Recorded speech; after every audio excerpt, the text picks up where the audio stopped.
appreciate that. Good morning. I am Jennifer Howard. I'm the National Director of Operations for McGuire, one of the outreach coordinators that manages the Combined Federal Campaign.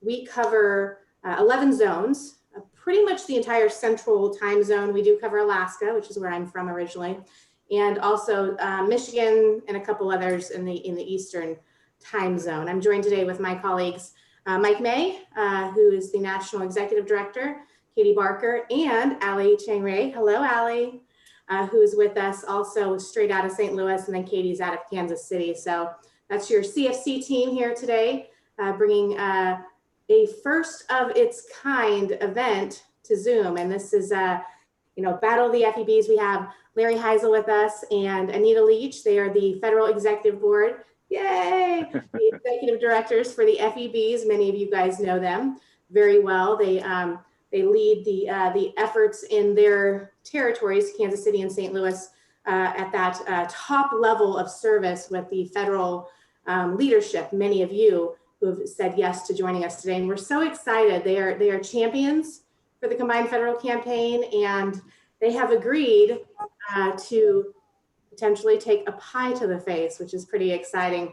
You know, it's been an impossible year, and it's been impossible for so many people in so many different ways. One of the most important things to me is that we bring some fun back to the campaign. For many of you who are familiar with CFC and have experienced CFC in the past, it was an opportunity for federal employees to come together around something they cared about and to have fellowship, to have a good time celebrating giving back. It's who they are as public service employees. They are some of the most generous people I've ever met and had the privilege to work with. And so we're super grateful to be able to bring some fun via Zoom to the Kansas City and St. Louis FEBs. This is a unique dynamic in that it's the only area, there's 36 zones in the country, and Kansas City and St. Louis actually have a combined contract. So we're contractors that have been hired to bring CFC forward. And because of the close relationship that St. Louis and Kansas City shares, it certainly makes sense. We have a great dynamic with these two FEB professionals to be able to do something that's across zone, across agency. We have charities from both sides of the aisle here to work with us today. In fact, we have some entertainment today, which we're super excited about as well, to have what better holiday cheer than to have some 4-year-olds sing a couple Christmas songs to us, right? So certainly looking forward to that and hearing from many of our incredible charities who are working tirelessly during this pandemic to ensure that services, the gap that nonprofits bridge beyond government service in their communities. Thank you to each of you for saying yes to being here and for the incredible work that you're doing in your communities to help people forward. So I did want to introduce again Larry and Anita and just have them say briefly a few things about why the CFC is important to them, and then we'll kick off our event today. So Larry, did you want to jump in? Sure, thank you, Jennifer. Now I know it was supposed to be an ugly sweater contest, but no, seriously, this is not an ugly sweater. This is an awesome sweater. So again, I want to thank you guys for being here and helping us kick this off. I was on a phone call with Anita yesterday, and I told her we did have some stuff up our sleeves. The fact is that I put out a challenge yesterday to our coordinators that if we beat St. Louis and we raise $10,000 during this time period, and I've already got the inside that we're already 10% of the way there, that I would still take the pie in the face. So again, go Team KC, and I'll turn it over to Anita.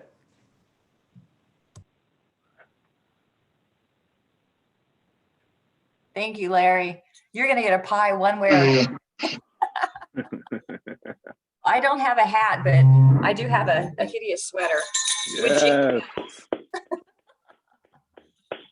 I'd like to thank you all for attending and for your support to the Combined Federal Campaign. It's great to see you all here, and every dollar that we raise is going to help someone in need. So we're going to have a good time, and we're going to raise money, and we're going to help a lot of people. So thank you all for caring about other people and for your participation. And vote for me my ugly sweater, or vote for Brian McGraw and his ugly sweater. Brian, could you stand up so we can see your sweater? Oh, I love it. Thank you all so much. Thank you, Larry. Thank you, Anita. And Katie, I know we put together an internal agenda for today. So I believe first up, are we starting out the door with Operation Breakthrough? Forgive me, I'm trying to pull up those presentations at the same time of getting other Yes. things. Yeah, I'm not sure it's wise to make 4-year-olds wait, Jen. Yeah, I don't want to make them wait, but I do want to. We want to get them going. I do want to acknowledge that the starting points for Kansas City and St. Louis today, as of this morning, Gateway had started at just over $570,000, and Heartland is starting at just over $631,000. So congratulations to both of you already for fantastic campaign season, and let's get the entertainment started. So Jennifer, and look at our little 4-year-olds. Oh, And can you see us? And can you hear us? Yes. All right. Let's say hello, guys. Hello. Good morning, federal workers. We are so excited to bring you a little bit of holiday cheer from Operation Breakthrough. I'm here with one of our preschool classes and their teachers, Miss Beatrice and Miss Arena, who prepared a few numbers with the choir for you this morning. So I hope you enjoy it. We want to say good morning. First we go. G-O-O-D-M-O-R-N-I-N-G. Good morning. Good morning. G-O-O-D-M-O-R-N-I-N-G. Good morning. Good morning. Very nice. We're going to start off a song that we've learned that's about a little snowman. Here we go. I'm a little snowman, look at me. Here my butt is 1, 2, 3. Here my eyes and here is my nose. I wear a hat, but it's cold. Woo! Very good, very good. We have a song about kindness that we want to sing for you. And it goes like this. Oh, I have a little bunny. Flap, flap, flap. And he's little needy when I jump, jump, jump. And I get a special feeling when I look at you. It makes me want to give away how love to. Oh, I just and everyone, you. Very nice. The next song that we want to sing is something that's going to really help us get us ready for kindergarten, and it's a counting song. Here we go.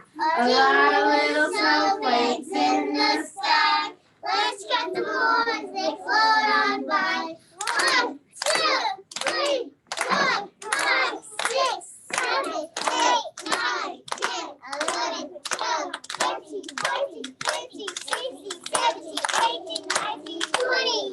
20 little snowflakes in the sky. Let's count them all as they float on by. Very nice. We have been working really hard on counting to 20, so it's so great that they're able to count to 20. And the last song we have is Jingle Bells Classic. So if you have some bells, pick them up. If you have bells at home, play along. Jingle bells, jingle all the way. Oh, the fun is sky, what push open sky. Hey, jingle bells, jingle all the way. Oh, the fun is sky, what push open sky. Hey! Awesome. That's it. All we want to do now is wish you a happy holiday. Happy holidays! Thank you, everybody. Thank you. Yay. Thank you so much. I wonder, may I still take a couple minutes just to tell you all a little bit about Operation Breakthrough? Absolutely, please do. Great. So hi, my name's Mary Esselman. I was over introducing the choir. Now I'm back at my desk. But anyway, Operation Breakthrough is ready to celebrate its 50th anniversary in 2021. It started out with 4 children We had 2 nuns that were teaching on the east side of Kansas City, and they said, we have no one to watch our children when we're at work. And the 2 sisters thought, you know what, we can do this. We've got space. And before you know it, 4 turned into 40, 40 turned into 400, and we currently serve over 700 children and families. Average income is less than $1,000 a month. Families don't pay to go here, but our expectation is you're working, you're in school, or you're working with your social worker to kind of move that forward to sustainability for your family. I will tell you that what makes Operation Breakthrough unique is the fact that we integrate social services, health, and education. We actually have a Children's Mercy Clinic on site. We have a whole behavioral health team that works with our kiddos. And we also really work hard on school readiness. We actually send over 90% of our children to school ready, and that's compared to a national average of less than 50% for children in poverty. We also go to age 14. We start out at 6 weeks. We have 402 children, like you just saw, from birth to 5. And then we have another 300 who are in our school age program right now, because none of the schools in Kansas City are in person. We are navigating children's education from here across 29 schools. And so that's our kindergarten, and we actually have a few 9th graders as well. So we're super excited about that. When school's out, we're in. That keeps parents working, and it helps us keep kids on track. We have a huge focus on early STEM. We work with kids starting with coding and other problem solving and critical thinking when they're in preschool, and that stems all the way through middle school. That is us in a nutshell. I will tell you, we've stayed open through the entire pandemic. We started out with 80 children whose parents were healthcare workers, maybe home health aides or working in the hospitals. And then in May, we expanded to about 500. We even ran 2 face-to-face summer schools. A high school donated their building, and we were able to run one at their site and one at our site to make sure there was maximum learning for kids and no learning loss. So I'm super excited to talk to you today. We love our kids, we love our families, and we know that when the community wraps its arms around them, what kids can accomplish is amazing. So thank you for letting us share our choir today and letting me share a little bit more. And thank you for your support of United Way. For us, they help fill the gap where for kids who wouldn't have any other funding source. And they're one of the few agencies that funds after school programming for children. And so in both of those, it's been huge. In the recovery and relief funding, it helps keep us open in those early months. And most recently with the eviction dollars that they have been working with the government on for eviction and utilities, it's kept lights on and kept our families housed. So we can't let you know how much United Way bridges communities and bridges agencies so that we all can do what we do best. Thank you. Mary, thank you so much. And I know, Mike, thank you for sharing your screen. You were looking at the giving site.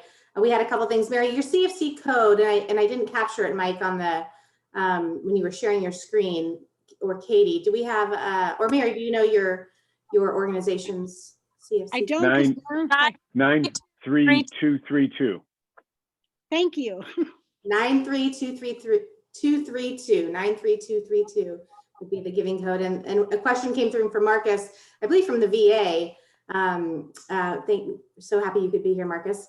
As to whether or not you could pledge now. Yes, pledge now. I put the link in the chat at cfcgiving.okm.gov. Even if you've already made a pledge because you are currently giving through payroll deduction, you can log in right now and make a one-time contribution, a direct contribution of any amount of your choice.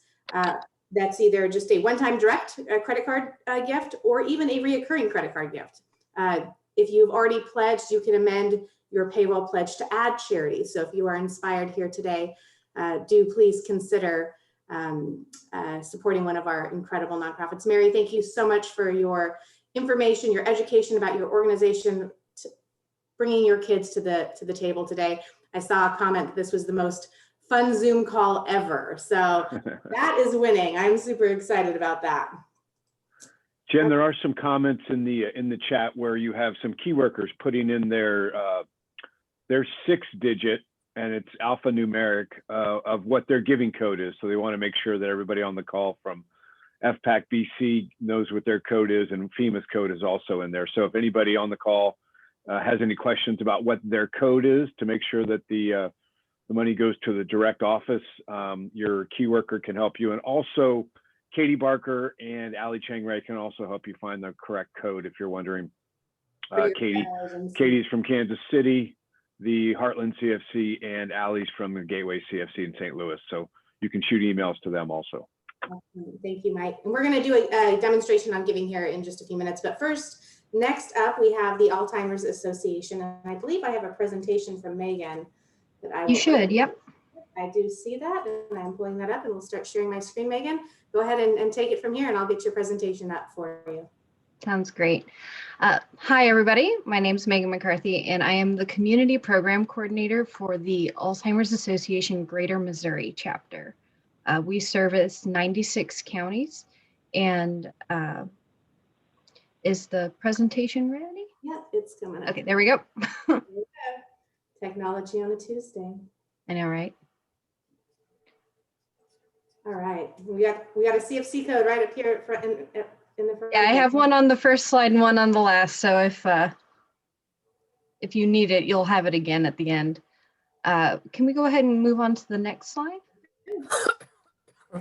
So at the Greater Missouri chapter, our mission is threefold. We are working to eliminate Alzheimer's disease through the advancement of research, to provide and enhance care and support for all those who are living with the disease today, and to reduce the risk of dementia through the promotion of brain health. To put it more simply, we are the help for today and the hope for tomorrow. I'd like to start by giving a very brief overview of Alzheimer's disease.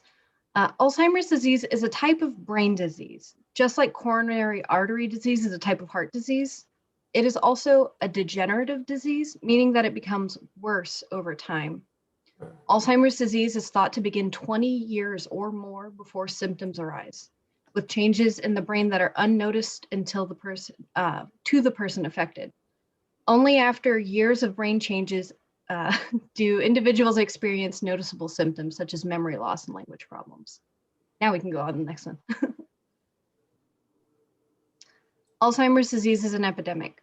Before the COVID-19 pandemic, it has held steady at the 6th leading cause of death in the United States.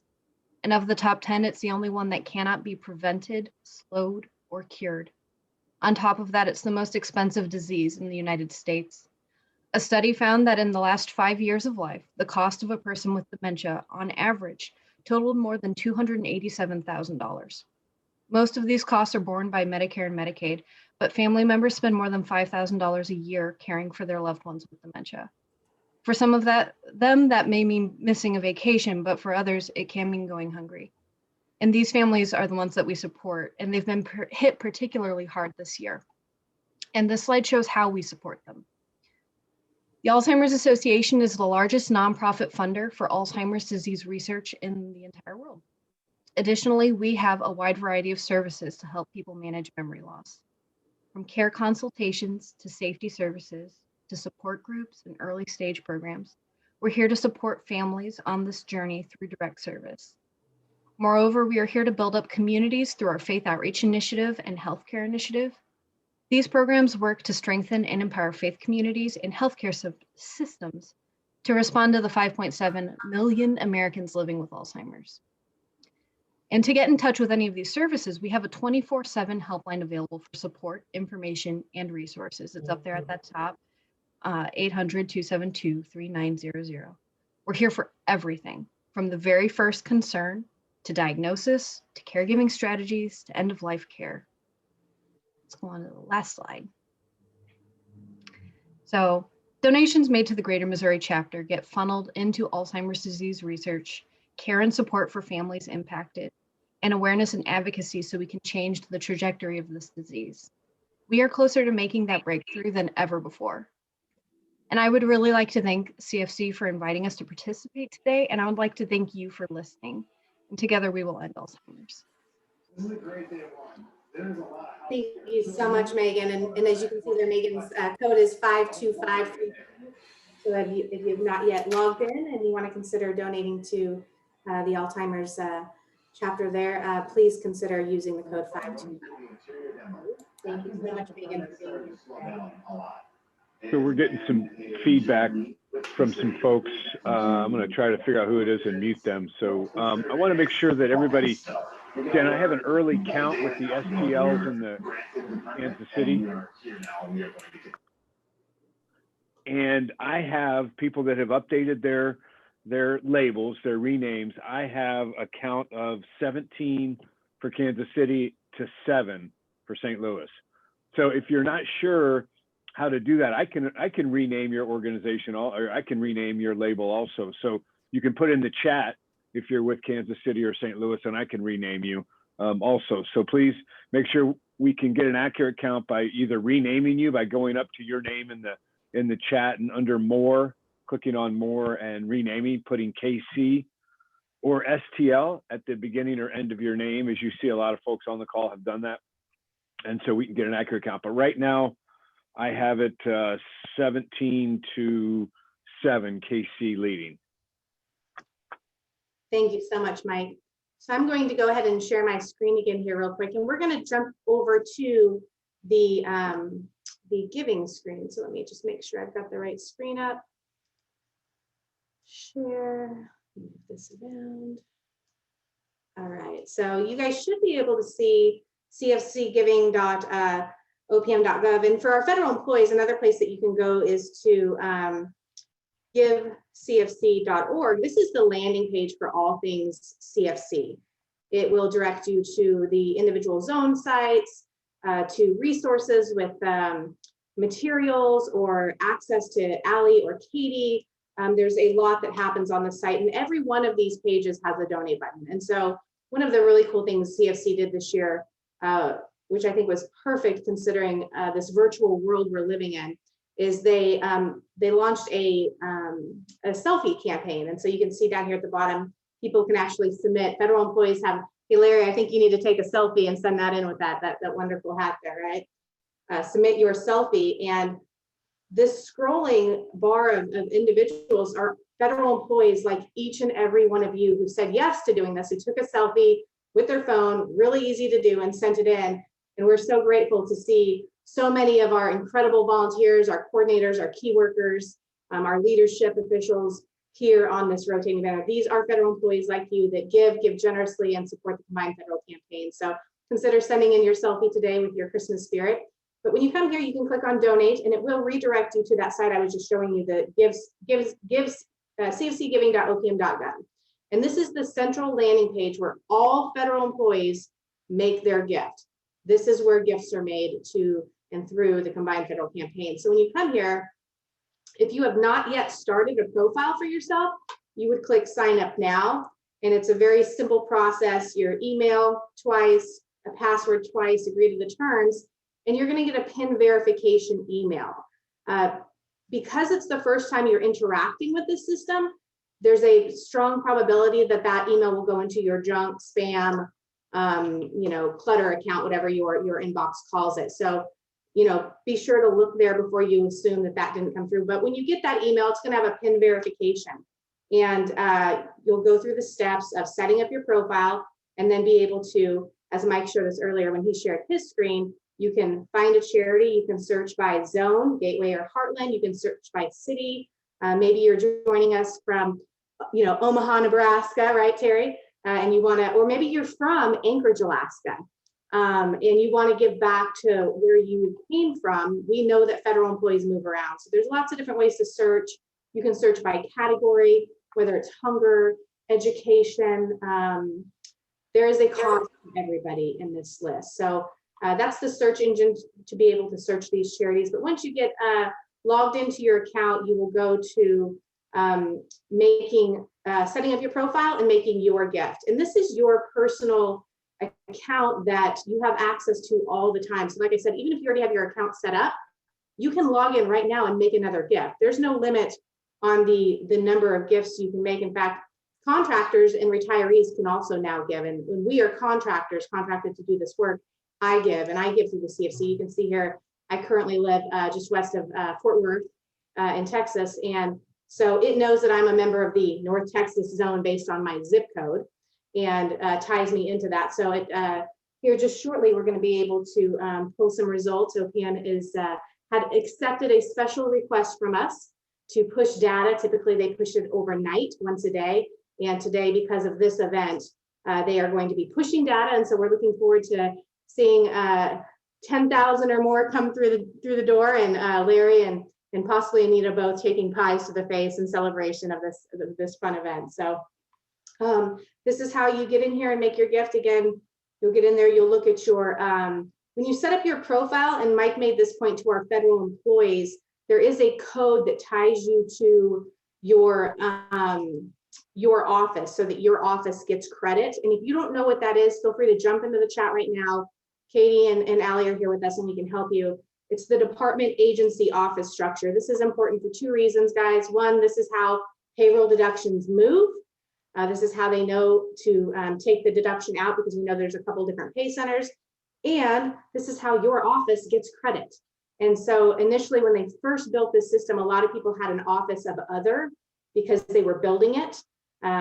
So make sure you get in there, look at your profile, make sure it's correct. If you can't find yourself, just let Katie or Allie know, we can help you. There's a lot of data in here. So that is the giving site. That's where you go. Again, we hope everybody's logged in and making a gift. And next up, let me go ahead and stop sharing.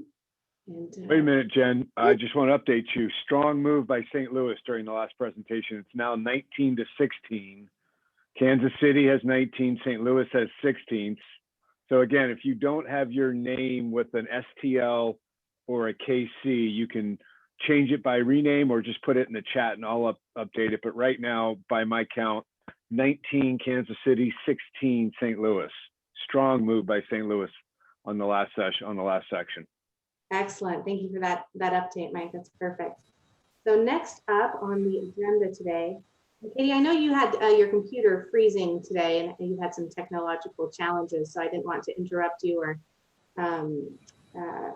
take that from you. I know the idea was that you were going to introduce your charities. So if you can hear us and want to do that, you're certainly welcome to.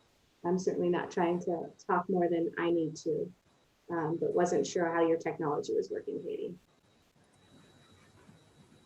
So next up is the Coalition to Salute America's Heroes. And if looking to see if I have, did you send me a presentation for your presentation today? So I sent a quick link to a testimonial that was just made by one of our veteran representatives that is kind of a good intro. If you got it, I literally just sent it 5 minutes ago. Yep, it's a YouTube link, sir. Yes, ma'am. All right, I got it. Let me go ahead and start sharing. On December 7th, 2005, I was deployed to Baghdad, Iraq. Can everybody hear everything? For bomb, the bad guy and the bomb found me first. Yes. After the explosion, I was left with a 1% chance of living from the injuries I sustained. During my road to recovery, it was a challenge. Mostly trying to figure out what life would be like with my new physical injuries. But throughout that road to recovery, I had a tremendous amount of support from friends and families and the Coalition to Salute America's Heroes. The primary mission of the Coalition to Salute America's Heroes is to offer financial emergency assistance to veterans and their families. In most cases, there is a loved one back at home who has to drop everything they're doing to be at that veteran's bedside. And of course, there are huge financial burdens that come along with that. After veterans come through the Coalition's program, they are ready to be back into society, ready to go back to work, and ready to be a leader in their own community. Visit saluteheroes.org to learn more. That was a great video. Thank you for sharing that with us. I will go ahead and stop sharing and allow you to give your presentation. Well, thank you, ma'am. Let's see, I'm not muted. Can everybody hear me okay? So the gentleman in that video was an airman that was an EOD explosive tech. His name is Dan. He's a great friend of mine. Horrible at giving high tens, but incredible at giving you a high five. We have so many great veterans that are a part of our program that we've helped that have wanted to help us share the mission of what we do and why it's so important to us. I wish I had thought to make the PowerPoint type presentation, but as you saw in the video, one of the things we've been focusing on very heavily over the last couple of years is support for caregivers. Because with the caregiver support, everything we've done since the beginning in 2004 has been focused on the needs of wounded military veterans or active duty. But we've seen a lot of caregiver fatigue and caregiver burnout. There are some great caregiver support entities, but we wanted to hone in on that and kind of perfect what we had. So we are one of the top Better Business Bureau charities for giving support to wounded veterans, that was awesome. You know, we've recently gotten some more recent recognition and things, but we have a program that is the largest veteran employment program. You all right now are living in a remote employment world. And for some of you, that's a really strange concept. Some of us, it's not at all. And for us, recognizing that, like that video said, a lot of times caregivers will drop everything that they were doing in their professional life to care for their wounded veteran service member. That's not right. Some of them get a stipend from the VA and some don't. So we wanted to help with that. So we started a program where our wounded veterans or their caregivers can be employed in a program called the Hero Second Heroes program. And any organization has a list of donors that support them.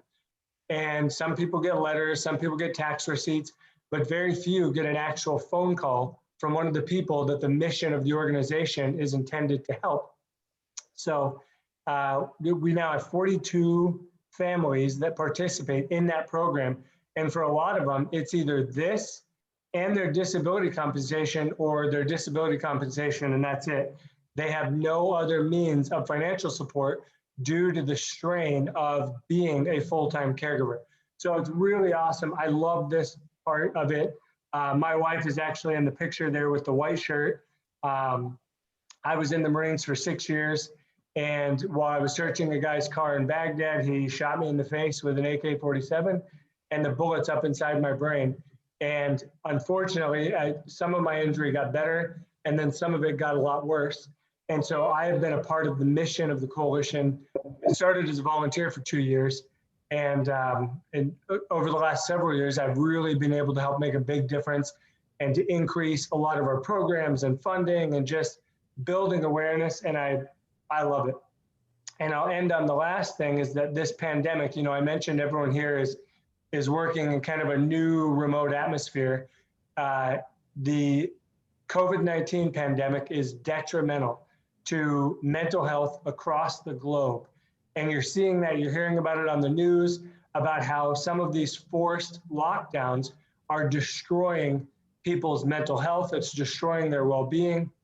That's especially tough on veterans who are no longer able to participate in some of the outside programs and the outings and just camaraderie building and relationship building events. It's really, really tough. And it's tough on their marriages. So we do a program called our Heroes Freedom Weekend, where we bring upward, the last one was 15, the one before that was 33 couples to a marriage enrichment retreat, and it helps them focus on themselves, but it also helps them build communication, and it shows them how to strengthen their relationship with tools that they can then share with others. And most of the people that have attended this have come from word of mouth, you know, from someone that's previously attended. So it's a blessing. I think this is our 3rd or 4th year being able to participate with CFC. Of course, I'm old school, so I love the in-person, you know, love setting up the table in the booth and shaking hands and, you know, doing the gimmick giveaway type stuff. But I'll take being able to just be a part of this, and thank you all any way that I can get it. If that's virtual, then so be it. Our number is on my name for the CFC giving code, but I love what we do. I love the correlation between federal employment, which a lot of federal employees tend to be veterans, and then supporting some of these veteran organizations through the CFC. So for listening to me, thank you. If you guys follow us on any social media, if you have any questions, whatever, I'm here, but I appreciate your time. And I really appreciate all the effort that went into this to make this event happen. Donnie, thank you so much. And thank you for sharing your story your why and the things that matter to you. I noticed that even on your website, you had the CFC logo and code. So congratulations to that, because when feds see their logo, they realize that hey, they're in my campaign. There's over 6,000 nonprofits that people can choose from. So many worthy organizations that are vetted by people like Larry and Anita and other federal employees that vet these programs to ensure that they are, financially responsible, doing what they say they do. 501c3s that are, moving the needle forward in their missions. So thank you, Donnie, for being here, and Merry Christmas to you and your family. Merry Christmas to you and everyone on this call. And happy holidays, if Christmas isn't your thing. There you go. Thank you. All right. So next up, we're going to turn it back over to Larry for just a few minutes so that he can talk about his why he supports the CFC and his involvement with it, which is spans decades, right, Larry? Over to you. Yes. And first, I'm going to introduce you to Toby Wan. So Toby Wan, we call him that because he's strong with the meow. He was supposed to be here at the end of the presentation, but he's getting antsy, so he's going to be leaving us right now. I have a long history with CFC. Some of you may know that. And I worked with it for close to 15 years. And of course, I still do. Even the last 10 years, I continue to be on the local federal coordinating committee. And, it is quite the passion for me. But I have to tell you that I was 6 months on the job before I actually realized that I was helped by many of the charities that are in the booklet. And I happened to be driving through my hometown, and I looked up at this big brick building. It was Crippled Children's Hospital, and I pointed that out to my wife and said, that's where I went for my speech impediment when I was younger. And it just kind of all of a sudden hit me. Wow. Well, I was involved with Boy Scouts, still am. I took Red Cross swimming lessons, CPR courses. I think all of us have probably done the tornado drills, or if you're old enough, the nuclear fallout drills underneath your desk. And the kicker is I grew up in a town of 200. And if someone from a town of 200 can receive those services, certainly someone the size, that lives in a community like Kansas City or St. Louis can find those services. In fact, I can't quote St. Louis, but here in Kansas City, 1 out of 6 citizens in Kansas City are being currently helped by a CFC charity. And you may not think about that, but I mean, just going on with my life, and it's really fortunate as far as some of the people that are talking today. I lost a father to Alzheimer's, but you know what? He had 8 extra years that he wouldn't have had because of the research that was done. I also had an uncle that died of Alzheimer's as well. Both my parents have heart disease. I had a sister that had passed away from cancer, and hospice helped her along the way. Now, you may look at me and say, "Woo, you've got some really bad blood in you, and you ought to be careful." And I should be. But the point is, I'm the average person. And the average person goes through life, and they don't realize that they're already being helped by one of those CFC charities out there. And the truth is that 1 out of 3 people will be personally affected by a CFC charity within the next 2 years. So when you look through the booklet, and I encourage you to look through the booklet, be passionate, support that charity you've always supported, but look through and support maybe one of the ones you've heard here today, or something that you think that you would like to delve into the future. So again, I want to thank you. We have a lot of coordinators on the call. Thank you for giving back. Thank you for putting in the time. Thank you for all those Kansas City folks. Feel free to email someone in the next 10 minutes to have them log on, and make sure to put Casey. And I wish you all a happy holidays.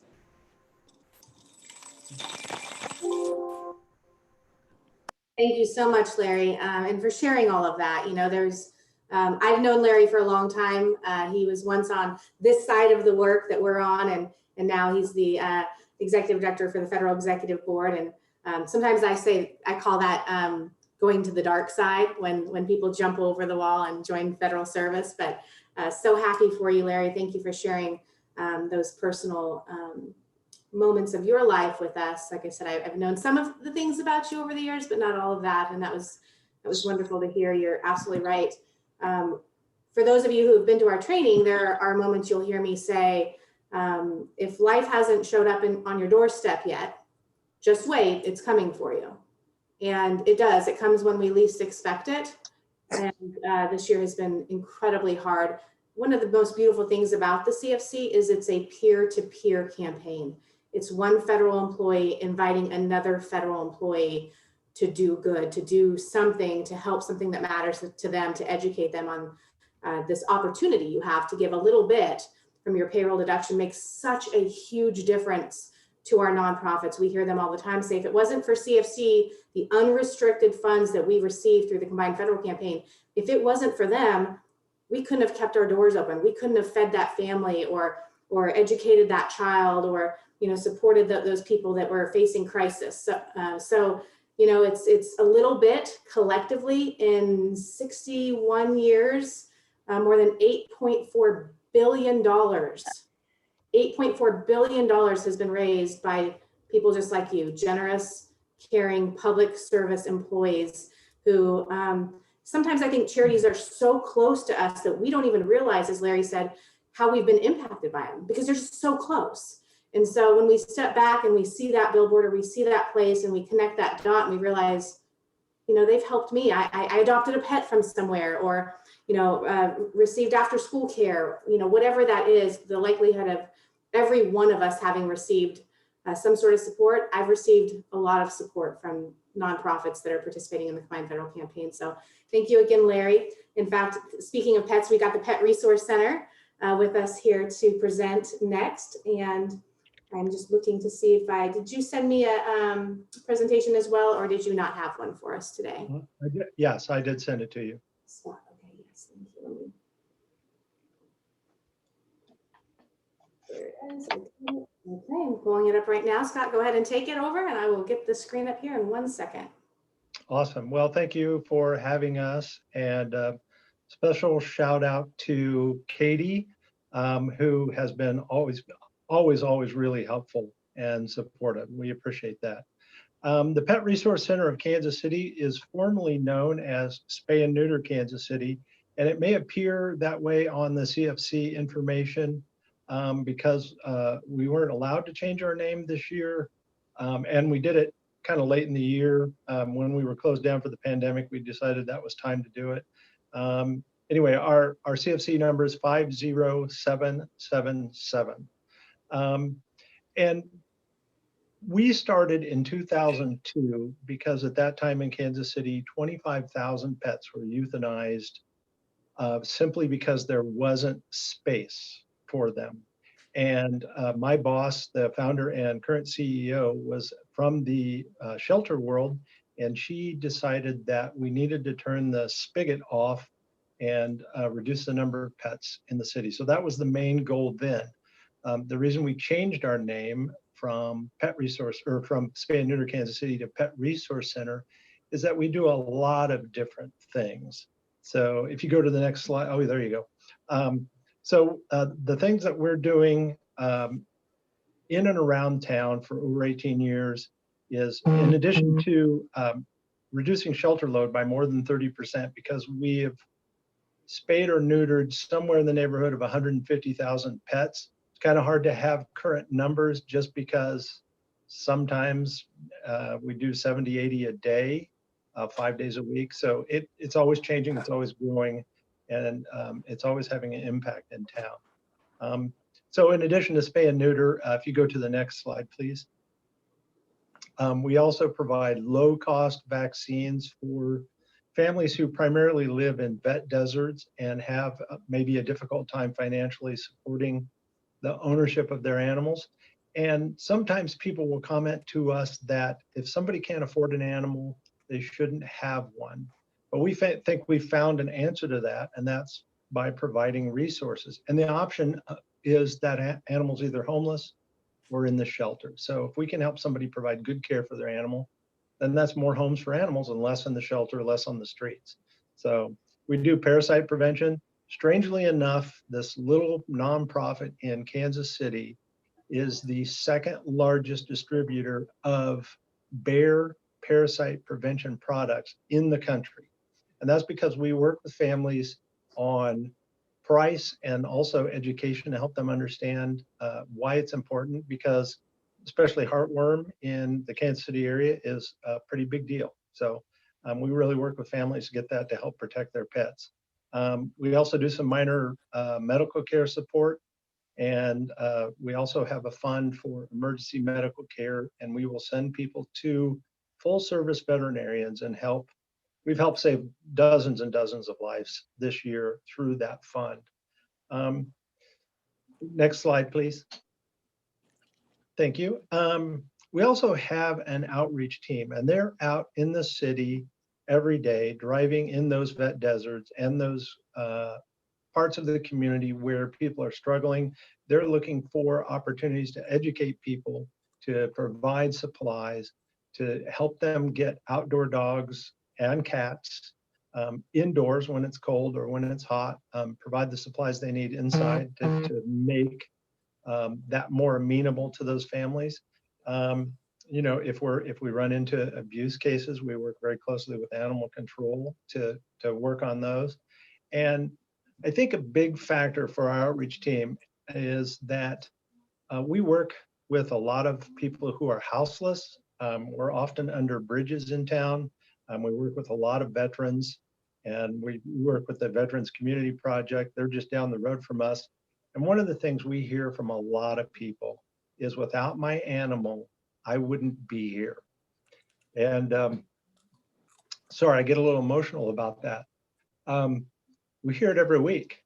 We hear it from people all the time that if it wasn't for my animal, I wouldn't be here. So we're going to fight like we can to help those people keep those animals. And that's one of the things our outreach team does.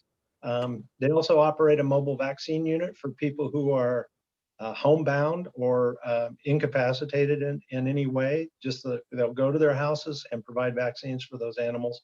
And they usually carry toys and collars and food along with them and make sure that those animals are taken care of. So, and finally, this pandemic, we've always operated a pet food pantry. The pandemic has increased the need substantially.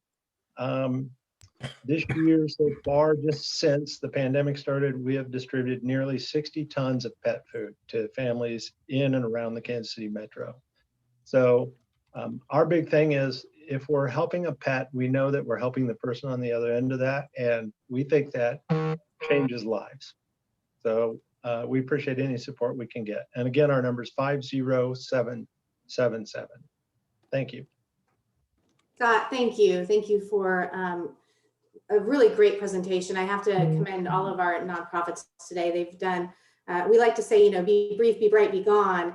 And when you have a slideshow of 4, 5, 6 slides, and you're able to really hit on the things that are so in the data and the information that people need to hear, such as 60 tons of food since April. That's incredible. And I couldn't agree more. I don't have pets of my own, but I have children, and I can appreciate the sentiment of, if it weren't for, you know, life would be really difficult for me too. So thank you for what you're doing and keeping those pets in those homes with those people. That's very important. It's a very important mission. So thank you for being here with us today, Scott. Yeah, sure. Thank you. Absolutely. So next up, I'm going to go ahead and jump back to my agenda here. Next up with us to speak is St. Louis Area Food Bank. Very excited to have you with us today. And remind me if I have a presentation from you, or if you did not send one. No presentation. Okay, thank you for that. I appreciate it. So go ahead and we'll turn it over to you. Welcome. Thank you. Good morning, everybody. Happy to represent our organization and speak to you. I love speaking to our CFC friends. St. Louis Area Food Bank serves 26 counties in Missouri and Illinois. And we serve pre-pandemic close to 500,000 unique individuals every year. And while we don't have a count right now, surely those numbers have gone up. The St. Louis Area Food Bank, we've seen a 46% increase in food distribution to our partner agencies since March. And that represents some 41 million meals that we've distributed in the area in that time, which is just remarkable. It's very gratifying the way our community has come together to help families that have been affected by the pandemic.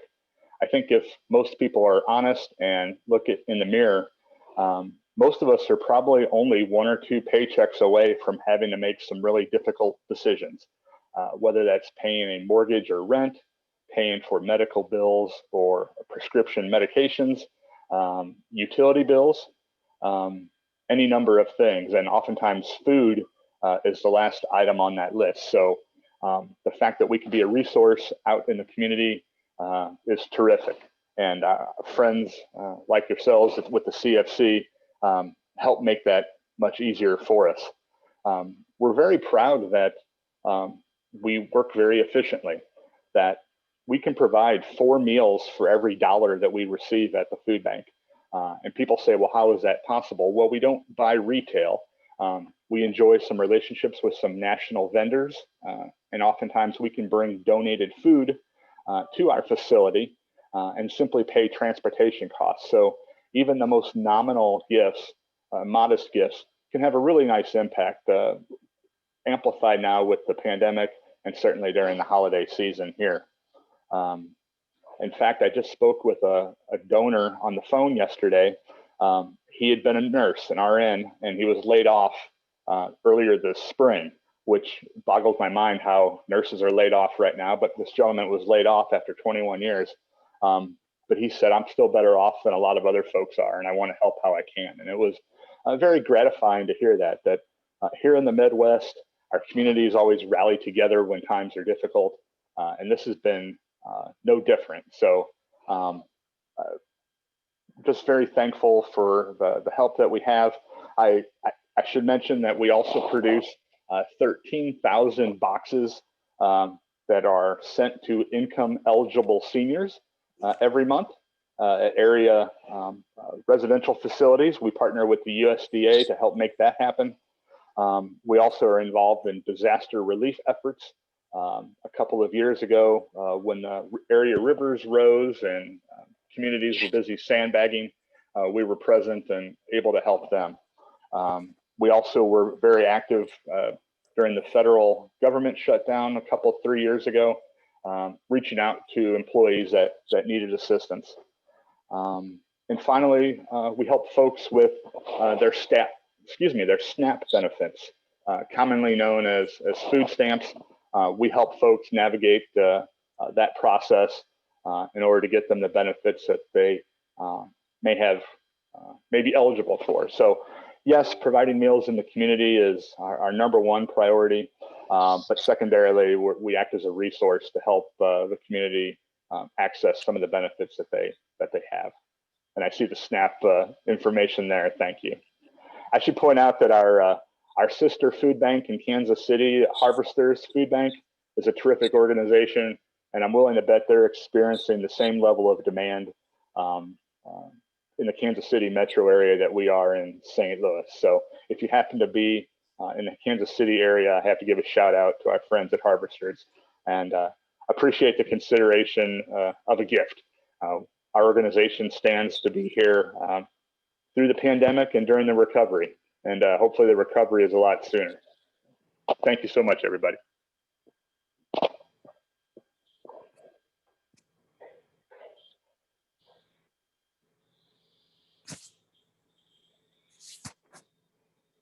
Jennifer, you're muted. Thank you so much. I try to keep that background noise at a minimum, right? Those best practices on these Zoom calls. Thank you, Mike, for your presentation, for what you're doing to bring food forward during a very difficult time for our communities and for acknowledging Harvesters. I know that last year, Katie, I believe Harvesters was where you and Mike hosted your kickoff, and the room was packed. It was, we outgrew the space before we got the space. So thank you for acknowledging them and all the food banks that are working together to, you know, we shouldn't have people that are hungry in our communities. And so I really appreciate that presentation, Mike, and happy holidays to you as well. And now we're going to turn it over to Anita briefly to talk about CFC, her why, and why it's important to her to give back through the Combined Federal Campaign. Anita? Thank you. Thank you. So one of the reasons that I applied for the federal executive board position was because of its support to the Combined Federal Campaign. I care about a lot of causes, but I'd like to tag on to what we just heard about and highlight hunger and homelessness. So the St. Louis Food Bank, I've seen what they do. There's an apartment complex in O'Fallon, Illinois, next door to Schnucks, and I've seen them unloading the food boxes for the seniors there. And there's got to be at least 100 boxes, and they deliver those to those seniors every single month. And for some of those folks, it's the difference between having a meal and not having a meal. So it's incredibly important. And also Operation Food Search in the St. Louis area. Last time there was a shutdown, we did have federal employees who needed assistance, and these organizations helped them. And we heard back from those federal employees later on how helpful those organizations were and how grateful they were that they existed, because we were able to get them assistance and very quickly and discreetly. And then when they were able to give back, they did. So alone, we can just do a little bit, but together, when we pool our resources, we can do so much as a team. So thank you all. Thank you, St. Louis team, and thank you, Kansas City. I'd love to see Larry get a pie in the face, but any money that we raise is going to go to good causes. So I'm ready for a pie. If that's the way it's going to be, I'm ready for a pie, but you got to love my sweater. Thank you. Yeah, no, thank you, Anita. We really appreciate it. If everybody would just take a quick minute, I know we're right at the top of the hour and we want to wrap this up. I'm pulling a report out of the system right now. Go ahead and drop into the chat. Kansas City, St. Louis, who you're voting for the ugliest sweater. You guys did a fantastic job, Anita and Larry. And be sure to take a selfie and send that in, because this is great. I love it. Is that a necklace, Larry, or is it a part of the ugly sweater? What's going on with your? Looks like it lights up too. It's great. All right, so Mike, are you watching the results coming in for the ugliest sweater there? You mean I'm watching results right now. It looks like St. Louis has 19 and Kansas City has 25. Excellent. All right, and it looks like for our zones. Yay, Kansas City! Go Larry, go Larry. I almost wanted to start singing "It's Your Birthday." Larry. Go, Larry. Combined Federal Campaign thing. Larry. I tried to do it on my computer, but they're using Zoom and it wouldn't work. Hey, you know what, Larry? You went from 6:31 to 6:41. Where's that pie at? Bon appetit. Yeah, we got it. Ladies first, so I'll let Anita take hers and why I kind of prepare myself. And Larry and Anita, you guys raised about 6,000, so congratulations. This was awesome. Well, I want to let you all know too that today is my husband's birthday, and he said he couldn't get a better gift than to give me a pie in the face. Oh, that's wonderful. Anita, my younger sister's birthday is today, and mine was actually yesterday. So happy birthday, husband. All right. Okay, we're ready. Here we go. He loves his sweater so much, he took it off for the pie. Here we go. Ready?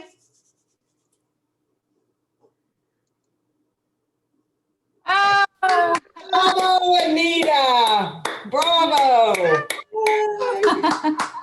Bravo, well taken.